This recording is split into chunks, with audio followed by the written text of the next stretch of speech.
person. I mean, I know that that's a lot to be asking from this society and the way people view things nowadays.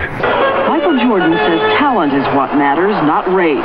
And he says in professional basketball, he's seen racial prejudice cut both ways. He says a lot of talented young white players in high school and college get discouraged because of discrimination by scouts who come to make the pick. I had white friends that wouldn't get picked up because they didn't feel that they could play as good as the black guys could play. That's not fair, but that happens. When I play basketball, I play 110%, and a lot of things are done instinctively. You know, I don't practice it. I don't think you can practice it. Are you thinking when you're up there in that helicopter poise, that levitation that hangs in the air? I don't think. I just act. I'm up there. I'm just up there to score points or score the point. And I go up for a dunk or go up in the air, my legs just comes apart. Someone says that it's like a parachute. When you come down, it just slows you up when you come down to the ground. Is it like being able to fly? I guess it is. Do you feel it, though? Do you feel that you're suspended in air? I can't feel it. But, you know, I can look at the films in slow motion and look back at that move. And that's when the amazement comes in on my part, because I don't see myself, I can't feel myself doing it. It's just like with my tongue hanging out. I don't know when I'm doing it. Your tongue hanging out is a habit, right? I've been doing it for so long now that it's a habit that I just can't stop. And if kids try to do it and they bite their tongue off, you know, that's something that I don't want to be a cause of. The tongue, the long baggy shorts, the clipped haircut. They're Jordan trademarks imitated by kids everywhere because kids know that Jordan plays for the same reason they do. He loves it. In fact, he's the only professional basketball player who has what they call a love of the game clause in his contract. It allows him to pick up a street game whenever he wants to. Jordan's contract is with the Chicago Bulls. Since he arrived, the stadium, which used to be 2/3 empty, has been sold out every game. Everybody wants to see the player who's pretty much a team all by himself. From North Carolina, 6'6" guard, number 23, Michael Jordan. You know, we go into a city and they talk about Michael Jordan is going to be in town and the Bulls might come along with him. It's a team of Michael Jordan and a cast of others.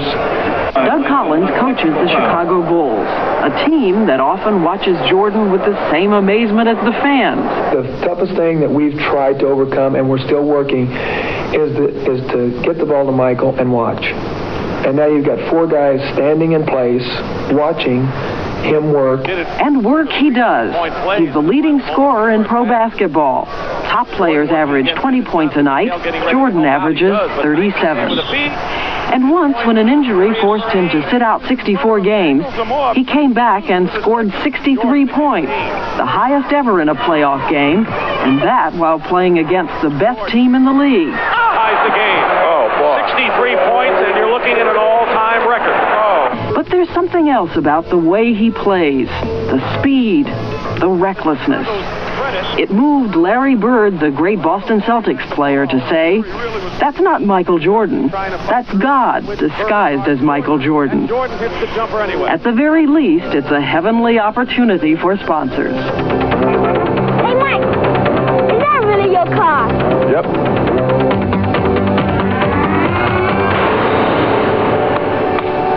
Do you feel sometimes that all of you is owned by some company or corporation? A little bit. I feel that I've reached my limits in endorsements.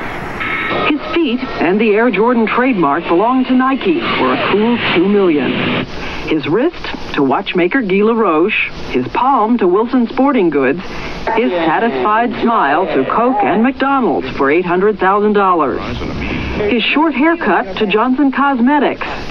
Add in his basketball contract and you're looking at a $4 million a year man who says he used to be a gawky kid from North Carolina. And are we really supposed to believe that Michael Jordan in high school couldn't get a date, no luck with girls, got cut from the varsity team? I mean, this is a sad story.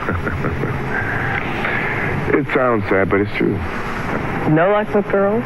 You know, a lot of guys picked on me, and you know, they would do it in front of the girls. What would they say?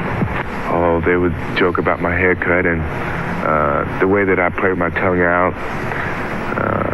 You know, just different things, and the girls would they would laugh at that. And right then, I was dead. I couldn't get a date with anybody. How times have changed, huh? It's changed. But what hasn't changed is what everybody says is the real Team Jordan. His father, a retired plant manager at GE, and his mother, a bank supervisor, who made sure that all of their 5 children finished college. They still attend every game they can. The thing I do is look and try to locate them and make sure that they're there safely. And, you know, when I see that they're there, then, you know, I'm relaxed. I had great parental guidance when I was young. They taught me from day one right from wrong. And, you know, dealing with drugs and alcohol, that's wrong, and I know that what I do has to be right. Somebody said that you do your own vacuuming, sewing, house cleaning. You know, these are things that I should do at home because we had chores to do at home. And I just grew accustomed to doing it myself. And because I live by myself, I can do it, and I don't mind doing it. The sewing part, I don't do quite as much anymore because I do it if I have to do a quick hem or something on my pants.